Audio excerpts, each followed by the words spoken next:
Bienvenidos a la cápsula número 6 sobre este paquete de criterios para evaluar desde el enfoque por competencias.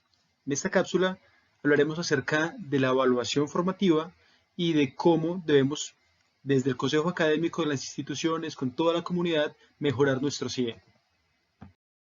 Según Tiburcio Moreno, en el libro que ya hemos mencionado antes, que es Evaluación del aprendizaje y para el aprendizaje, la evaluación formativa tiene 4 elementos muy importantes.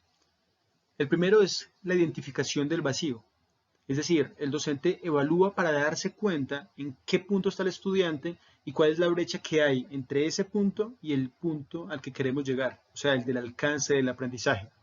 Y tiene que ser una brecha razonable, no puede ser una brecha muy grande, porque va a desmotivar al estudiante al sentir que nunca la va a llegar a alcanzar, pero tampoco demasiado pequeña, porque también puede generar desmotivación en el sentido de que va a ser algo demasiado sencillo, sin ningún reto para el estudiante. Es por eso entonces que la evaluación identifica ese vacío de forma individual. Cada estudiante es diferente y el docente tiene que tener presente eso al analizar el trabajo de un grupo. Este vacío es lo que también Vygotsky llama la zona de desarrollo próximo. Es esa brecha justa que con un trabajo puntual se puede cerrar, es alcanzable por el estudiante. El segundo elemento es la retroalimentación, y en esto es súper importante. Muchas investigaciones, por ejemplo, muestran que el docente se encarga de valorar un trabajo del estudiante, pone una nota y a veces pone algunas observaciones, pero las investigaciones han demostrado que cuando hay una nota, el estudiante se fija en la nota, pero no en las observaciones, en esa retroalimentación. Entonces muchos docentes han decidido poner la retroalimentación sin la nota.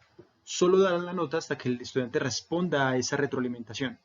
Así asegurándose que el estudiante ponga cuidado a la retroalimentación y implemente en su mejoría esos consejos que el docente le da. En el contexto actual de la educación remota es muy importante que hagamos retroalimentación del trabajo de los estudiantes, devolviendo la guía que hemos recibido con sus desarrollos y dando observaciones para que él y sus padres puedan tenerlas en cuenta y cerrar ese vacío del que hablamos en el punto 1. El tercer aspecto es la participación del alumno y en esto hemos hecho mucho énfasis. La autoevaluación es primordial. Hay un dicho que dice que nadie puede cambiar si no quiere cambiar. Y más allá de eso, nadie puede cambiar si no sabe que debe cambiar. Entonces el estudiante tiene que ser consciente de qué es lo que está pasando en su proceso, de en qué lugar se encuentra de su proceso de aprendizaje y cómo puede ir mejorando. Y solamente a través de la autoevaluación de ese proceso metacognitivo puede llegar a lograrlo. Por último tenemos las progresiones de aprendizaje. De esto también hablamos en cápsulas pasadas y es cómo tenemos presente ese proceso que el estudiante va dando, que no es un proceso de 0 a 100 de repente, es un proceso gradual que se va logrando a través de microaprendizajes. En el documento del Ministerio de Educación, que se llama Malla de Aprendizajes, encontramos las microhabilidades. Esas microhabilidades son esos detalles de la progresión de los aprendizajes que nos van a permitir identificar en qué momento está el estudiante y qué microhabilidades pueden faltar para alcanzar un aprendizaje superior. Es acá entonces donde es importante mirar el CIE y tomar decisiones. Vamos a ver 3 grupos de decisiones que se deben tomar con respecto al CIE. El primer grupo es con respecto a la concreción de flexibilización curricular. Decisiones y acciones de carácter transitorio, dada la situación actual de la educación remota, que orientan el acompañamiento y el proceso evaluativo de los estudiantes durante el trabajo en casa o en alternancia, si llegáramos a eso. Es muy importante que las instituciones tomen decisiones globales para que todos los docentes tengan presente cómo están obrando de acuerdo a las circunstancias.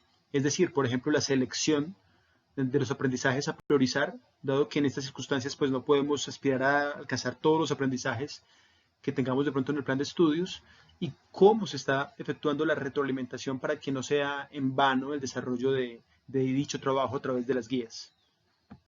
En el segundo grupo de decisiones están, por ejemplo, el número de reportes y periodos académicos que se van a desarrollar.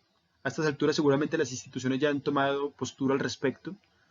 El uso de la escala de valoración, si va a haber alguna modificación. Los criterios de reprobación asociados a la inasistencia. En estas circunstancias, probablemente muchos estudiantes no han tenido continuidad en las instituciones. Hay que tener unos criterios claros para determinar esa ausencia del estudiante, en qué momento se va a convertir en una probable o posible reprobación.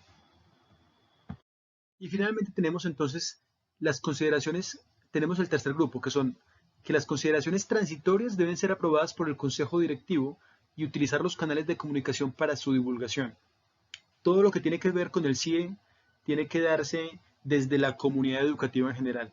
No son decisiones que simplemente tengan que tomarlas los directivos o el consejo académico, sino que los padres de familia, los estudiantes, deberían ser partícipes en ese tipo de decisiones. En las circunstancias actuales se deben generar los medios para que los padres se enteren de las decisiones que se tomen y en lo posible haya una representación de ellos al tomar esa decisión.